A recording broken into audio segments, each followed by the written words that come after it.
Esta solemnidad que hoy celebramos data del siglo X.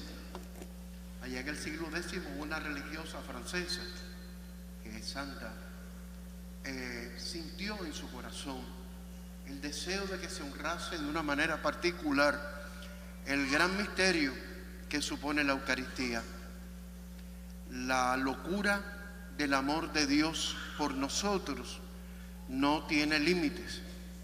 No solamente Jesús es el Hijo de Dios hecho hombre, uno de nosotros, sino que además quiso quedarse con nosotros a toda costa e hizo cosas maravillosas como las que Dios suele hacer. Una de las cosas maravillosas es la Eucaristía, que hoy conmemoramos de manera especial. En la humildad del pan y el vino, comida absolutamente común y vulgar en tiempos de Jesús, allí se quedó Él.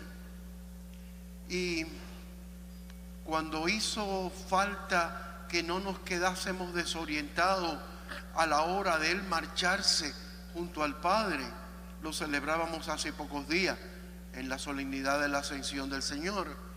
Él nos envió su Espíritu Santo. Él nunca nos deja solos. La gran obsesión de Dios es estar con nosotros. No es otra cosa. Eso es lo que a Él le gusta. Y le gusta estar con nosotros no solamente en los grandes momentos, en los momentos solemnísimos, donde se huele el incienso y el cura se viste elegante, sino le gusta estar con nosotros en todos los momentos. También cuando sudamos, cuando penamos, cuando sufrimos, allí está Él también. Le encanta estar con nosotros. Qué maravillas ha hecho Dios, y en particular en la Eucaristía. Bueno, lo veíamos en la lectura, ¿no? El día de la última cena Él quiso dejar claro que se iba, pero se quedaba. Se iba en la forma física. Ya físicamente los apóstoles no pudieron verlo con sus ojos de la cara, como nosotros no lo vemos con los ojos de nuestro rostro, pero sabemos que está, porque Él hizo que hubiera alguien que siempre nos lo recordara a Él. Envió a alguien con dos misiones importantísimas. La primera de las misiones, recordarnos a nosotros todo lo que Jesús dijo. Por eso cuando nosotros estamos en una situación nueva y no sabemos qué hacer, tenemos que llamar a ese que Él mandó para que nos recordara su palabra. Recordamos sus palabras y sabemos por dónde ir. Y segunda función, para llevarnos a la verdad plena. Cuando Jesús dice estas palabras a los discípulos, les dice: ustedes no pueden cargar con todo ahora, pero yo les enviaré a alguien que les recordará mis palabras y les llevará a la verdad completa. Ese alguien, lo adivinaron, ¿verdad? El Espíritu Santo de Dios. El Espíritu Santo de Dios, sobre todas las cosas, es para eso, para que hagamos memoria de Jesús, para que no nos olvidemos de Jesús. A veces la vida, las cosas, las circunstancias, nos podemos confundir. No se confundan. El único que no puede faltar en nuestra memoria y en nuestro corazón es Jesús.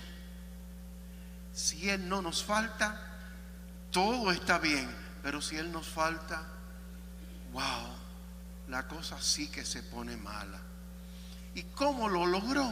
Pues mira, allí empezó a lograrlo en una mesa. Cuando estaba con sus discípulos reunidos a la mesa, aquel Jueves Santo maravilloso y trascendental, el día antes de su pasión, ya vimos el relato que nos hacía, relato antiquísimo, que nos hacía Pablo en la segunda lectura.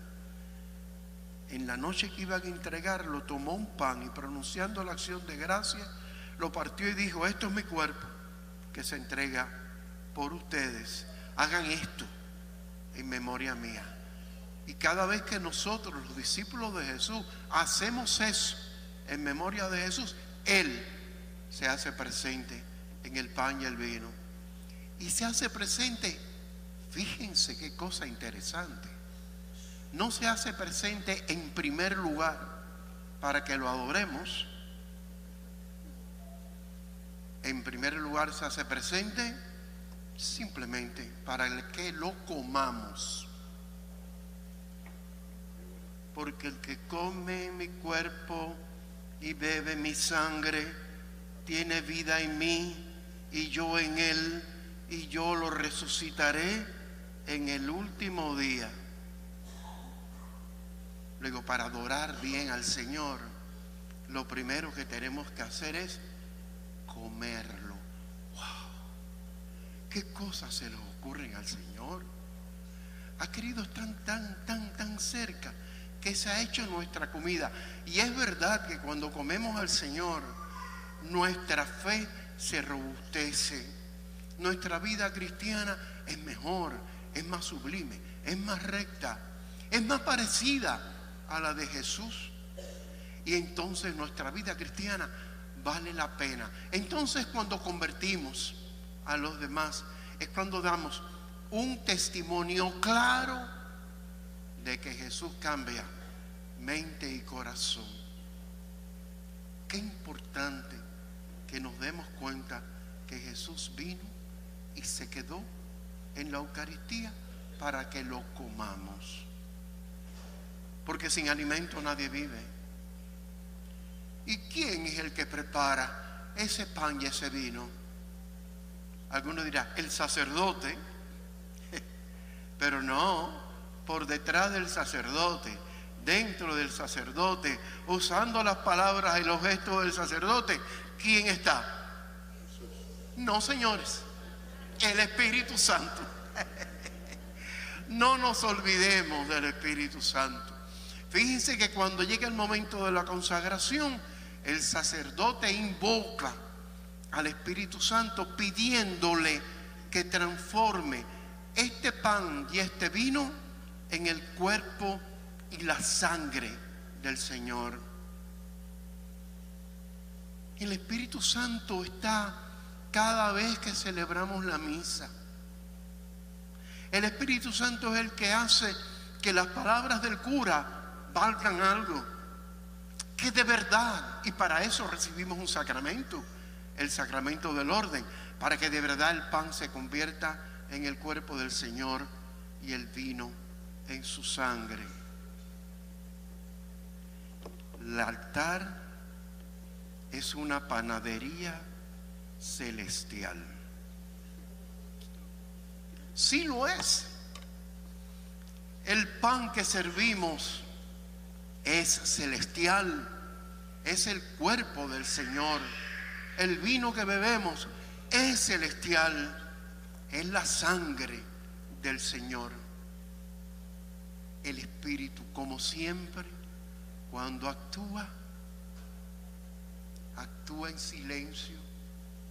No bajan luces del cielo, ni caen relámpagos, ni corre un viento impetuoso como pasó en Pentecostés.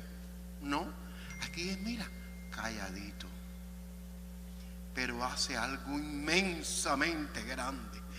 Nos da el alimento que nos permite avanzar por el camino del Evangelio, que es Jesús, hasta el Padre. ¿Qué sería de nosotros sin la Eucaristía? Nos moriríamos de hambre espiritual. ¿Cuántas veces no nos sentimos sin fuerzas? Y al sentirnos sin fuerzas, nada sale bien, todo nos disgusta. ¿Cuál es el único remedio? Recibir la medicina saludable. ¿Cuál es la medicina saludable? La Eucaristía del Señor. Por eso no te dejes engañar, hermano. Cuando estés down, cuando estés triste, cuando estés con mal sabor en la boca, acuérdate, vuelve a la Eucaristía si es que la has dejado. Y si tienes que pasar por el sacramento de la confesión, pasa. Confiésate, haz que te perdonen tus pecados y come el pan de la vida. Y todas tus malencias, tus malestares, tus disgustos, tus depresiones se irán. Qué grande el Espíritu Santo, ¿eh?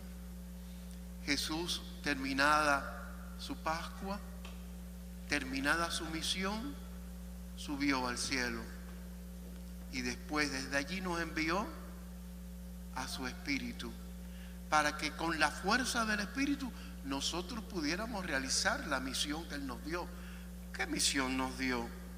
La suya misma. Vayan por todo el mundo y anuncien el Evangelio.